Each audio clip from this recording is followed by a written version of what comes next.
You're listening to a Mamamia podcast.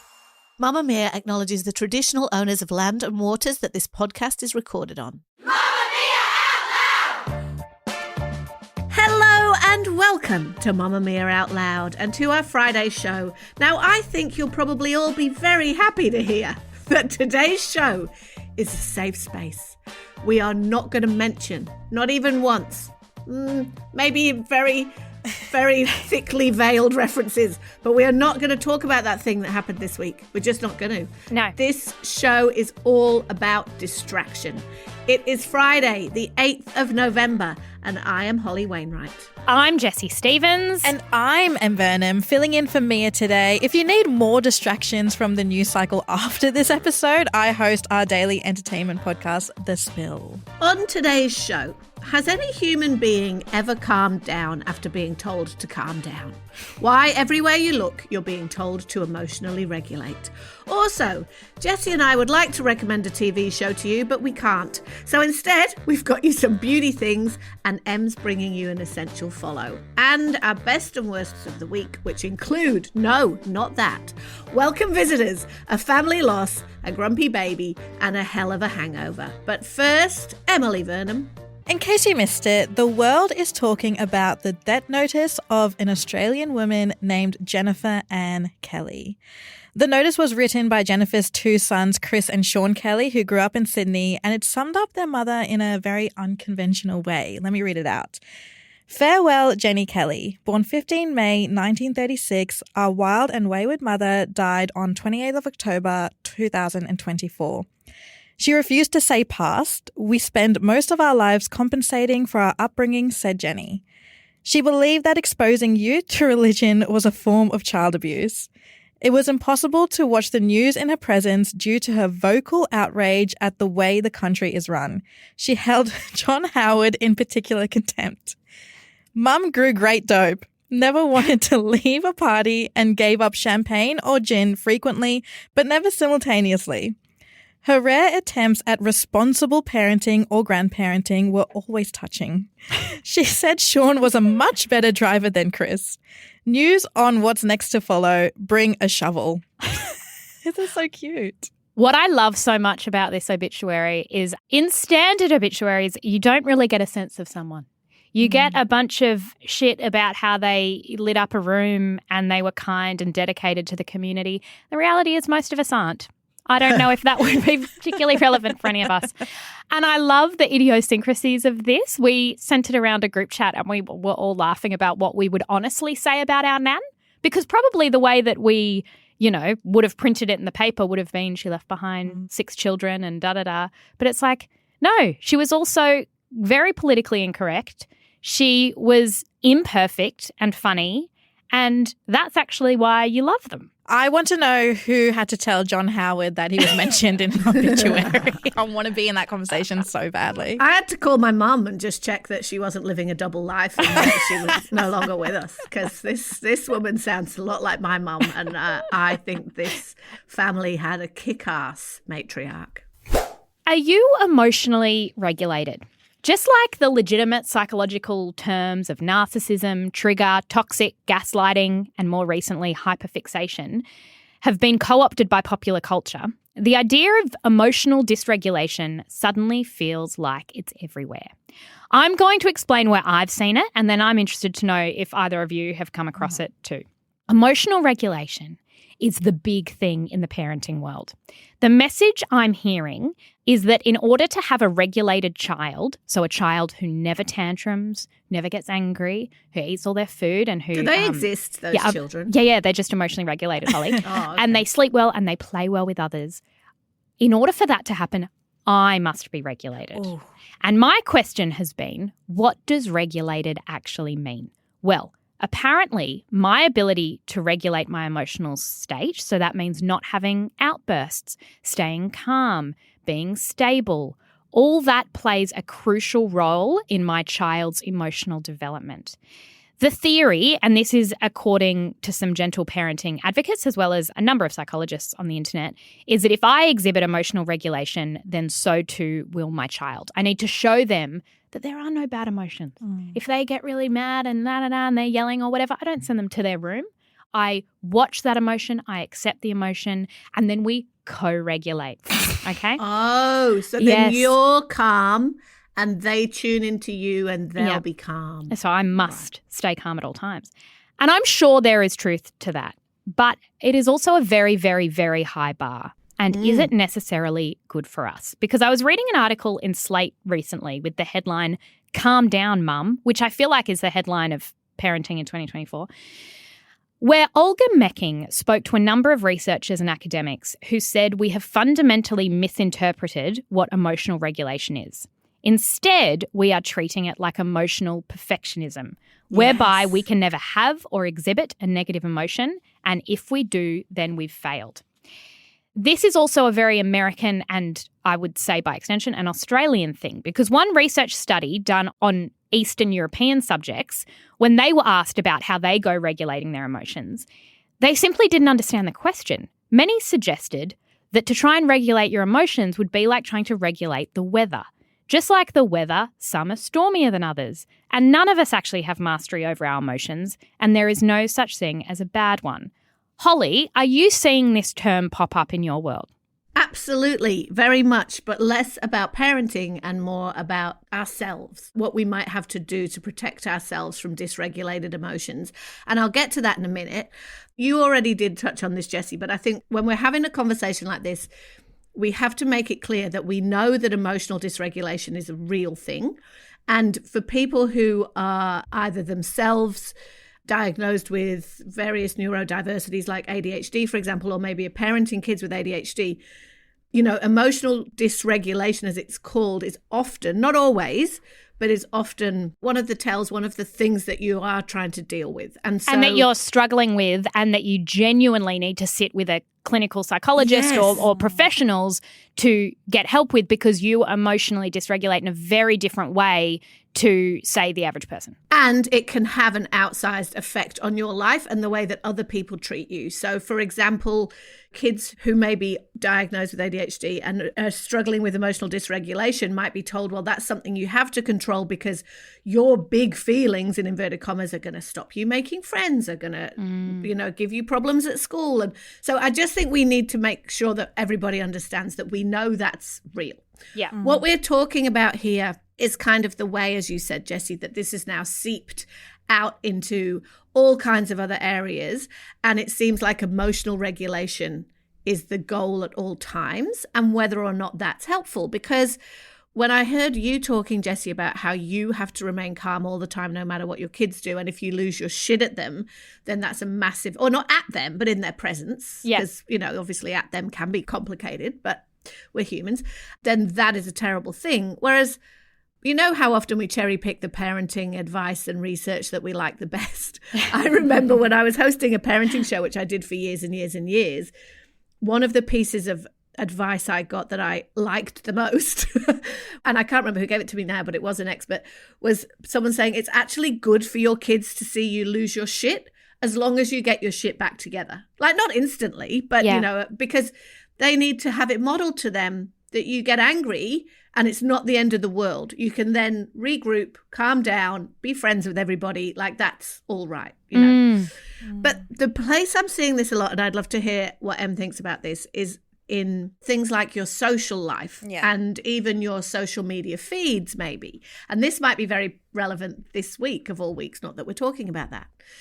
But I hear a lot of people talking about cutting out people from their lives or their feeds or both who dysregulate them. For example, we talked about the Elizabeth Gilbert interview with Tim Ferriss on our subscriber episode about hair, but she also gave really fascinating details of how she's cut people out of her life who really mess with her regulation, her emotional regulation. She was talking to Ferriss about how, in order to protect her mental health and the calm life that she lives now and the creativity she needs to tap into, she has had to cut certain people out of her life. And she gave some examples, friends, family members. And then Ferris asked her, how do you actually do that? Do you send them a text? Do you talk to them directly, or do you just ghost? And this is what she said. Some have been done, I would say, elegantly, which to me means honestly. But I think, again, you can keep it on the eye and just say, like, I noticed that I become so dysregulated after these encounters that I can't do this anymore. This is too dysregulating for me. I can't do it. I'm out. And at times where I'm super dysregulated, I will say, I'm not well and I need to go get well. And I'm going to go take some privacy. Yeah, what do you even think it means to say that other people are making you dysregulated? I think I know what it means. And I want to hear what you think. But I like an example would be when you spend time with somebody, maybe a family member or somebody from your past, and you come away feeling anxious, negative, angry, toxic kind of feeling. Yeah. Do you know what I mean, Em? I think I experience this mainly and I'm sure most women who are single would experience this mainly in dating, you have to constantly be regulated with your emotions, especially if you're dating someone but it's in that situationship phase and the relationship hasn't been confirmed. You're not granted the same emotions that people in relationships get.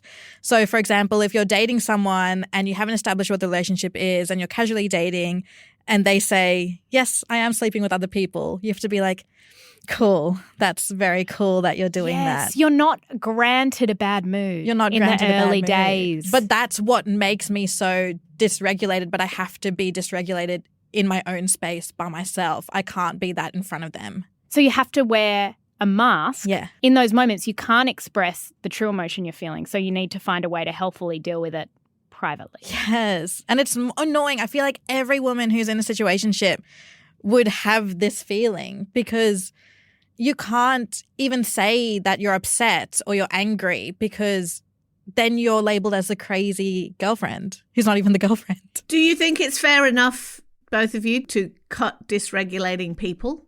To me, it's funny the use of the word dysregulated, because this is where I think we've co-opted the language in a really clumsy way, which is kind of paradoxically the opposite of what it means. I think that if you're walking away from people and you're feeling anxious or angry or self-loathing, you're actually incredibly regulated. You have a very clear sense of how that person is making you feel. And same if you're dating someone and you walk away feeling like crap, your body is telling you something very clear and it's operating as it should. And then I think you make decisions about, I feel better when I'm not around you. I worry that emotional dysregulation is really telling us that we should feel calm, happy, capable at every moment. And that's where the emotional perfectionism comes in, which I think is really dangerous. I've found that if I'm ever feeling something, like I got a fine the other day and it made me really, really anxious. And I was like, you need to sit down and meditate. And then once you're done with the meditation, the feeling will go away. And I sat down and meditated. And guess what? The feeling didn't go away because that is within the spectrum of normal emotion. And what we've started to do, and of course I'm talking here about people who aren't neurodiverse and are, generally within the realm of typical emotion, we've just pathologized anything bad. And so I've heard people say it about kids who are high energy or they're running around, or maybe your kid does throw themselves on the floor in the supermarket.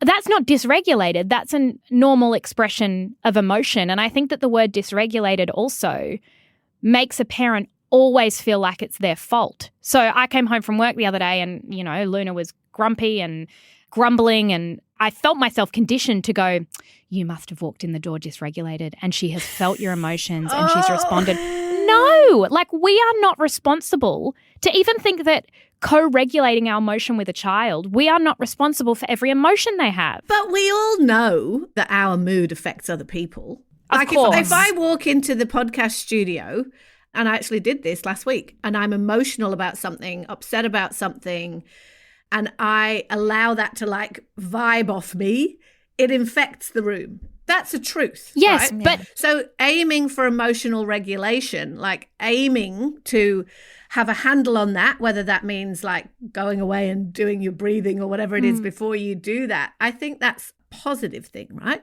But if you were to come into the room and you were dysregulated, do we have the right to also be dysregulated because of your dysregulation? Or is it on us to be so regulated? regulated that your dysregulation doesn't even affect us? Because I think the article made a good point when talking about things like racism. Like, I think about, like, if I had a child and someone was racist against that child or was horrible towards that child, I'm like, attack that person. Be as dysregulated as you want. Yes. You're allowed to be. That's a very interesting point, Em, because is this just code for angry? Like, don't be angry. Like, don't be angry at something that justifiably you should be angry about. You know what I mean? Yeah. Whereas it's quite normal for people to be feeling all of those emotions. And I wonder if it's a new stick for parents and for women to beat themselves with. Like, I really like to be clear, the strategies, and anyone who's been to a psychologist or, you know, has a child who sees someone about whatever they're experiencing will know that breathing. So they say, breathe in for 4, breathe out for 8. I practice that all the time. If I'm feeling something that's overwhelming me, nothing bad happens from that. Like, that's great. It just feels like I have something from my toolbox to like draw on, or I'm going to sit and name this emotion and respond to it. But TikTok is telling me that what parents should be doing is spending time alone every day in silence to name the emotion so that we know what the emotion is, because we must be regulating. And then we're going to walk out and I must never, ever lose my shit or like ever feel overwhelmed. And I've had this with eating. Our battle is Luna being fussy. You're not meant to use that word. Fuck it. She's fussy. Anyway. She's not listening, Jessie. She's not listening. She can be quite picky, right? And then, not everyone, but some experts will say, it's your energy because you're coming to the dinner wanting her to eat her vegetables and she's picking up on that. Are you a picky eater? Yes, and I was as a kid. She's and I think up it's on that. genetic. Exactly. She's just like, this is in my nature. This texture's weird. And I'm like, I agree. The texture's weird. But I'm worried that we've then got this generation of parents that are walking around every time they lose their shit, every time they raise their voice, every time, which ideally we don't do, of course, but that every negative thing that happens with our child is our fault. Like, that's a ridiculous thing to expect of ourselves. I think a big one as well is parents not crying in front of their kids. Yeah. Because I remember I grew up without my parents ever crying in front of me until my dad's parents passed away and I saw my dad cry for the first time. And it really weirded me out. Like, I was 19, but I genuinely thought my dad didn't have that emotion. How did it change how you saw him, do you think? Like, in a positive or a negative way? So positive, like so vulnerable. And I think even after that, he became more vulnerable with me, my sister. But I think it had to take both of us becoming adults for him to do that. I think the answer to this is where you were, Jessie, about like not pathologizing what is actually just very reasonable behavior. Because if you're the parent of a kid who really struggles with emotional dysregulation, you learn tactics and tools, just as you were describing as an adult, Jessie, to help them emotionally regulate. And it can be a lot of work, right? But in average everyday life, aiming for constant regulation, I think, can lead you to a dangerous place. And I think even this week in the issue that shall not be named, I think the thing of like, that thing I'm looking at makes me angry and upset, and so I'm going to not look at it, which is a very reasonable response, can sometimes just put you further and further in your echo chamber, you know? Like, what we actually should be aiming for, I do think I aim for emotional regulation, because I've been thinking this week, what I should be aiming for is clear-eyed, cool-headed responses to things, because everybody wants us angry. Everybody wants us in a state of big feelings because it's exciting for content, whether that's on TikTok, Jessie, as you're talking about, or whether that's, you know, in debates. Is that true? So everybody is constantly rage baiting us. I think it's a good thing to aim for, to not take that and keep hold of your regulation, but not entirely turn away. Do you know what I mean? Yeah. In case you missed it, friends, your vagina wants to alert you to the change of season. That's what it's doing. Yes, because there have been a few articles popping up on the internet from the Northern Hemisphere lately saying, prepare yourself, it's winter vagina time. And I'm like, fun. What? And then I was like, well, it's not winter vagina here. And apparently what winter vagina is, by the way, is dryness. Here, it's summer vagina, and we have a different issue. And so you need to make sure you prep for summer vagina. What your vagina wants you to know is wear natural fibers down there, please. give me a little gentle wash a little more often. Take care of me. Because the season has changed and I want you to notice. Now, why are people talking about vaginas and seasons? I don't know. I've had winter vagina my entire life. My vagina's never seen the summer. Your vagina refuses to do summer. It's a winter girly. It's a winter girl. See, I was just thinking, I think all of our vaginas are getting a bit glowy. You know, maybe a little bit of sunlight. You've got to put your SPF on your vagina if you're going to put it out in the sun. No, you That's don't. important. Are we That's tanning important. our vaginas? Well, we might be if summer's coming. Look, I have never noticed a difference in my vagina season to season. I don't think. Do we air it out more in summer? I've been given a product for my vagina recently. Oh, is it seasonal? It was an oil, but it promised hydrating, plumping, brightening.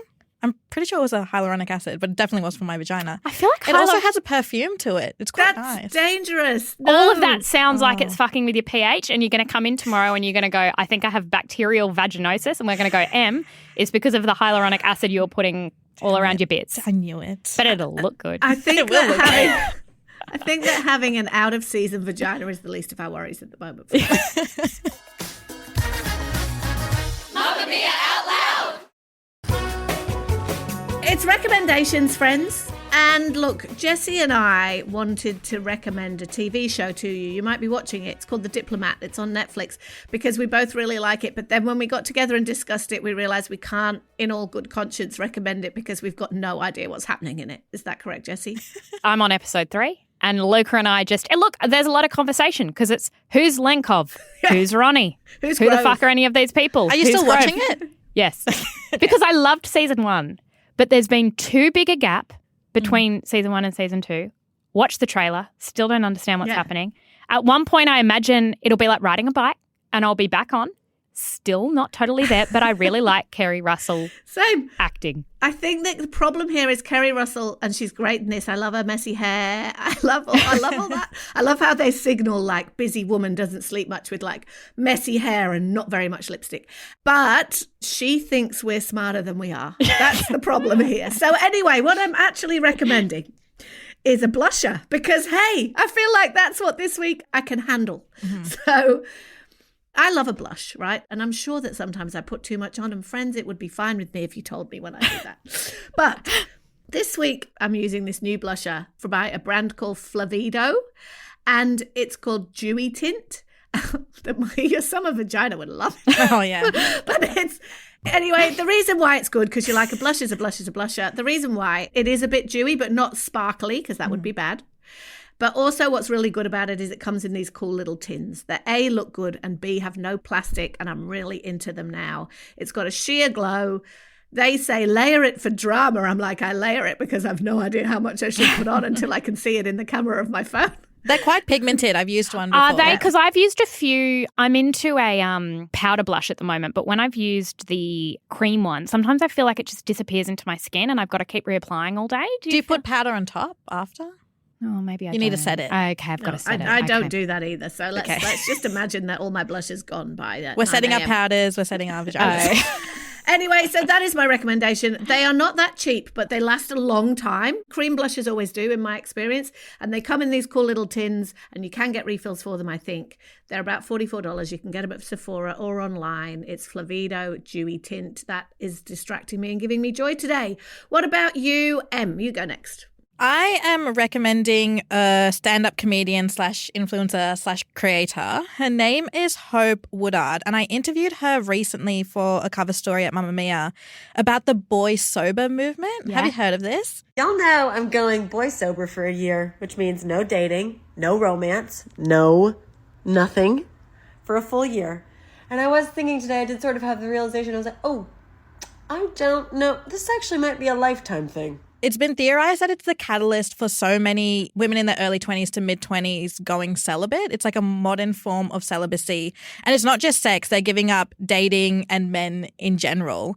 And she was talking about dating in a really interesting way. She was talking about how dating's become so accessible right now with dating apps and being able to go out all the time, that she said that she started comparing dating to kind of drinking, and she felt like she was forming a sort of like addiction to it. And she realized she was getting into these unhealthy patterns of constantly being in situationships and dating people but not really putting herself all in there. So she decided to take a full break from it. And I think she's been boy sober for about a year. And then I interviewed all these other women and they're all like women under the age of 27 who have all just decided to give up dating. Well, that's funny because we were both at Dolly Alderton the other night and she was speaking about the year that she stopped dating and how that was like a reset for her. I think a psychologist suggested that she do it. She said an interesting thing, which is that when dating apps were set up, for men, they thought it was a hookup app and for women, they thought they were going there for a relationship, and it's been this mammoth miscommunication, and that was exactly my experience. So I was like, I think we both fundamentally misunderstand what this app is about, which has caused a lot of issues. Yeah, I just find it like in my head going boy sober feels like a very brave thing to do, because I always thought that if I'd stopped dating, then I feel like I'm wasting time. Yeah, and everyone always says it's on you. You've got to put yourself out there more, and then it'll happen when you least expect it. Yeah, it's really annoying. It's so annoying. I have to take you aside. We had this conversation last week, but I have to take you aside and tell you, you've got to stop thinking there's a destination that you're getting towards, friend. Because you're like, I'm wasting time if I'm not dating. What are you wasting time from? Wasting time from like dating. Anyway, we'll have a session. Sort it out. We'll have a session, friend. But Okay, I like the term boy sober's good, right? Yes, so highly recommend following Hope Woodard. She's so funny, but she speaks so honestly about going boy sober, and it's slightly convincing me. Not really, but she will. Jessie Stevens, recommendation from you, my friend. I have a recommendation for a gradual tanning lotion. Look, I've always loved my SPF. That's old school gradual. It is, right? And this year, more than ever, I have just been, very militant with my sunscreen application, and it is no sun because of prior experiences. Anyway, gradual tanning lotion, I think, on average, terrible. Terrible product, streaky, yellow, bad. And so I've had to use like quite hectic. I use like a Bondi Sands, 1 hour express usually. Yeah. Firstly, it's an investment. You kind of got to walk around in your underwear for a bit, and then Luna grabs my leg, and then Luna's got orange hands, and it's like a whole thing. Why are you tanning your baby? Yeah, it's probably got chemicals in it she shouldn't be. Anyway, I have finally found a gradual tanning lotion that works. It is called Bondi Sands Pure Gradual Tanning Lotion, and it's $19.95. The reason I love it is that it's not that yellowy colour, because I'm very, very fair. And I don't want to look tanned. I just want to take the edge off the purple. Yeah. You want a nice glow. Yes, I just want something glow that makes me look like I have been, outside at all in the last 5 years. Unfortunately, it is very true that you've got to put a little bit of moisturiser on before you do it. I've always heard that, and I've been like, no, I'm going to cut corners, and then I've got my orange knees. How long does it take? Is it like a whole day? So what I do now is I'll do a bit of moisturiser after the shower, put on my gradual tanning lotion, put my pajamas on straight away and jump into bed. And literally sleep with it. It doesn't leave any marks on the sheets. It doesn't smell like anything. I don't wake up with a shock. If I want to put it on the next day, I can. It's not this investment that I need to clean my sheets the next day. So I'm very, very into this Bondi Sands Pure Gradual Tanning Lotion. After the break, the hangover from hell and a very grumpy baby, it is our best and worst. Outlouders, if you want to listen to us every day of the week, and why wouldn't you? You can get access to exclusive segments on Tuesdays and Thursdays by becoming a Mamamia subscriber. Follow the link in the show notes to subscribe, and a big thank you to all our current subscribers.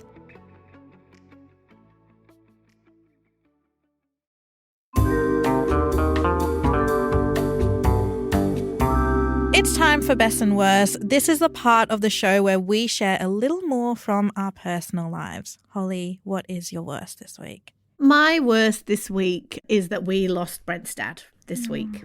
I'm so sorry. A big family loss, but is the wrong word. But also it's been a while coming. Brent's dad was 89. He was unwell for a while. It's been a really difficult process, obviously, for Brent and his family. He lives in New Zealand, so that distance has also been difficult, and Brent's been back and forward lots of times in this last few months to this awful dance that I know a lot of our listeners do, of the timing of those kind of trips being like, is this the time I'm saying goodbye? Am I going to get there in time? All of those things. So it's been very difficult. But I also just wanted to say the thing about that is perspective, as we all know, but also I think that even when you know a loss is coming like that, there is something so world upending about losing a parent. And as you get older and you move into, obviously some people lose parents at tragically young ages, and that is so much more life upending because this is the natural order of things and it's going to happen to everybody. And at the ages that Brent and his siblings are, it's very common, but it's still an absolutely jolting shock. So obviously my family is dealing with that, but also just to all the out louders out there who are wrestling with grief, I don't think there's ever like a good way for it to go. I was thinking about Brent this week too, Holly, because there's something as well about having lost both. No matter what age you are, there's this connection to your history and your childhood and this safety that you get from your parents. And I'm really thinking of Brent. It's true. And one of my friends who's been through the same thing, she called me yesterday, and people are so wise and wonderful. And she said he will be feeling very alone because he's lost both his parents. Like, even though he has his own family and he's a wonderful dad. And I always say to him, your dad would be so proud of the dad you are. It's true, Jessie. I think that like being an orphan is not a word that you think of for a very grown-up man, but it's very difficult.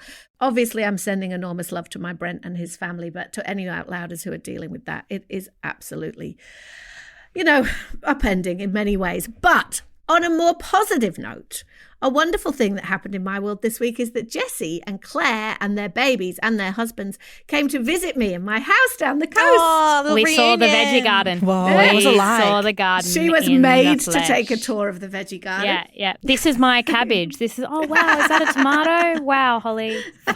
Look at the tomatoes. Appreciate my lettuces. We have to get Mia down. She hasn't been down yet. There is something so wonderful about your friends seeing your world, and I was so excited for them to come. I've said often on this show that I don't love visitors. It's terrible, makes me sound so awful. But when you're like, oh no, but like I was so excited for them to come and for the little girls to come, like for Luna and Matilda to come and to play with Tuna and my big kids to see them. And it really was just a really lovely Saturday afternoon. And so thank you for making the effort, Jessie. I know you were in the neighbourhood, but you can come over to the little yellow house anytime you want. I can't believe that Holly from grey, sad Manchester ended up in a very sunny pocket of idyllic Australia. Look, my worst was originally going to be, it was amazing. Like, I was so looking forward to seeing Holly's place. And like, we've seen it through podcast records, like we always see in the background, and like the iconic blue shed that we've seen that Holly records her podcast in. So I was so excited, and it was just the loveliest afternoon. I'm so jealous because I love seeing Holly on screen, and my favourite thing is asking her one question about the background. Yeah. I get a little sneak peek. And then we got there, right? And Luna, who had been fine on the way, just starts screaming, and we get there and she just loses her shit and just won't calm down. I think that she might have had a tummy ache or was getting sick, just lost it. And I was like, oh, this is such a shame. And then I turned to Luca and I was like, I guess you're going to have to take her back to the Airbnb. So anyway, Luca left and I had an Aperol. I was like, oh, give her a cuddle from me. I thought that was my worst. But then we're at Jolly Alderton. Yeah. You're at Jolly Alderton too. I went to dinner before, and out loud as no, I get shitty periods. And I was sitting there and kind of period pain came on and I took... And it was a late night as well. Yeah, and I took some medication and then I went, oh no, I'm going to faint at this table. No. And I was sitting there with friends in this Thai restaurant, and watching someone faint is really full on because I go grey as a ghost, eyes roll back. It's almost, it's really, really intense. And so luckily Claire was there and I was like, I'm going to faint. I just need everyone to act cool. And it's the worst. You feel like you're going to die. Like, it's the worst feeling. Anyway, fainted at the table and then was like, nothing's going to stop me. So I did go to Dolly. So I thought that was my worst. But then today It's been competing all week. Today, on my way in, I got a call. You know how I got the skin cancer removed the other day? As he was removing it, he saw a little mark on my forehead that looked like a little pimple, and he said, "Look, you're here. I'm just going to biopsy it. It's not related to this, but we might as well biopsy it while you're here." And I got a call to say it is another distinct BCC. Oh, no. A second BCC. Right next to your other one. Right next to my other one. And like this is it's a significant scar. Luckily, this one's smaller, but I'm going to have to get that removed too. And it's just like, Jessie. Wear your sunscreen. Hats. Sunscreen. Cover yourself up. Anyway, my best was the weekend away in Gerringong. We went away with all my family, mum, dad, Rory and Luca and everything, and all the little kids, and just the hanging out and watching Luna get up in the morning and say, na, na, na, na, na, na. And they were staying at there was like a room kind of out the back, and she would crawl up to the door and be like, knock and be like, na, na, na, na, na, na. That would have been your mum's highlight. Oh my goodness. She just loved it. And we got there on the first day and it was time for Luna's nap. It was rainy in this beautiful, beautiful beach house. And I put Luna down for a nap and I was like, I'm going to get in the bath and read a book. Oh. And I got in the bath and read this great book and I was like, this is heaven. A 4 o'clock bath with the rain, heaven. Em, what was your worst? My worst. So mine's also related to Dolly Alderton.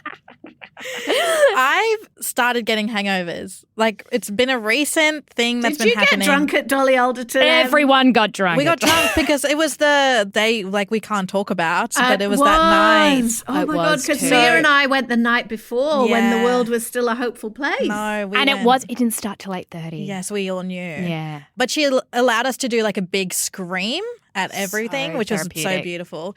Every woman in Sydney was there, so we were all drinking. We were all getting around it. I think I had about 4 glasses, and usually I'm fine. And then the next day, I was so dusty, like headache, tired. How old are you again? 28. Yeah, it's starting because every time I get a hangover, it's always worse than the last one. It's so bad. I just feel so sick. What do you eat when you've got a hangover? If I wake up early enough, which is rare, it's always a McMuffin from Macca's with a hash brown. Otherwise, I'll just go straight fried chicken. Yeah, you need something. I heard someone say once, it's the oil absorbs the alcohol. It doesn't. That's just not true. But I will believe it. And I read something once, I probably heard it on TikTok, that a can of Coke really does the trick. My best, though, was I went to my first world premiere. It was for Wicked, and they had it in Sydney because we're the land of Oz. Oh. So the whole cast was down. It was absolutely chaotic. They had to block streets out. People who were invited to the event couldn't get in because they had to walk around entire blocks. But the whole cast was here. Cynthia Erivo, Ariana Grande, Jeff Goldblum, like huge, like so beautiful. Everyone was stunning. The movie was, I think, might be my favourite movie this year. Wow. Okay. So it's great, is it? I've seen lots of people crying about it, Em. I don't even understand. Why are people crying about it? I cried. So have you watched the musical Wicked? Yes, and I liked it. Same. But I don't get the emotional element. Yes. I think I'm missing something. I was the same. I watched it when I was probably like 22, 23. Liked it, had fun. Wizard of Oz is my favourite movie, so I enjoyed Wicked, but I wasn't like a diehard fan as a lot of people are. But watching this movie, I cried 3 times. 2 of the times was like a tear-up moment and 1 time was a visible sob. Like my row was shaking, but everyone was crying, so it was fine. I've never seen chemistry portrayed in a way like that ever in my life. And it was between 2 female leads and it was a platonic relationship and their chemistry was outstanding. Really? It was so beautiful that watching these 2 friendships happen, and if you watch the musical, you'll know what happens, but watching these 2 friendships come together was so beautiful and so emotional that I think every woman in that cinema was just sobbing. Oh, I feel like the world needs that right now. Definitely. Do you know when it comes out for all of us? It comes out in 2 weeks. Okay, all right. Yes. I might have to go see that. Yeah, it's so good. Recommended to every single person. Thank you, Em. Did you get to see Ariana Grande up close? I did get to see. I was walking through because the security was really pushing us because we were like at the end of the line, but it was their fault anyway. Whatever. So they were really pushing us, and I heard this voice going, "Enjoy the movie, everyone! Enjoy the movie!" And I was like, "Are they playing Ariana Grande on speaker for all of us to hear?" And then I see this tiny woman in this big pink dress going, "You all look so beautiful." Oh, and then the security guards like, "Move Ariana. along." And I was like, "She's telling me I look beautiful. Stop it!" But yeah, they look so beautiful. Cynthia Erivo looked amazing. I know. I've seen the pictures. Oh They my look- God. Oh my God. Okay, that is all we have time for today and this week, Out Louders. We are sending you massive love for being with us all week, and thank you, of course, for listening to today's show. We're going to be back in your ears, of course, on Monday. Jessie, read us out. A big thank you to our team, executive producer Ruth Devine, who appears emotionally regulated, but she says she's a hot mess inside. Hooray for masking.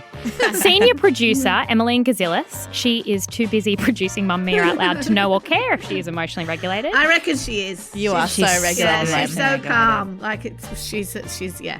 We had a mess of a day, US election, throwing out episodes and changing, and obviously the result. And she's just there with her smiling face. And I'm like, I need your breathing technique. Yeah. Our audio producer is Leah Porges, and she aims to be as emotionally regulated as much as possible and will tap into her toolkit to make it happen every day, I've noticed. Isabel Dolphin is our social media producer. She is diligently working towards repairing her nervous system, one meme at a time. I find memes help, they do. And our very talented video producer is Josh Green, whose emotional stability is inversely proportional to the number of cats in his vicinity. Does that mean he needs cats or he doesn't need cats? Ooh, we should Because it's inversely proproportional. Because we don't want to get him a cat and then he just freaks out. No. I think he likes cats. Okay. Bye. Bye. See ya. Shout out to any Mamamia subscribers listening. If you love the show and you want to support us, subscribing to Mamamia is the very best way to do so. There's a link in the episode description.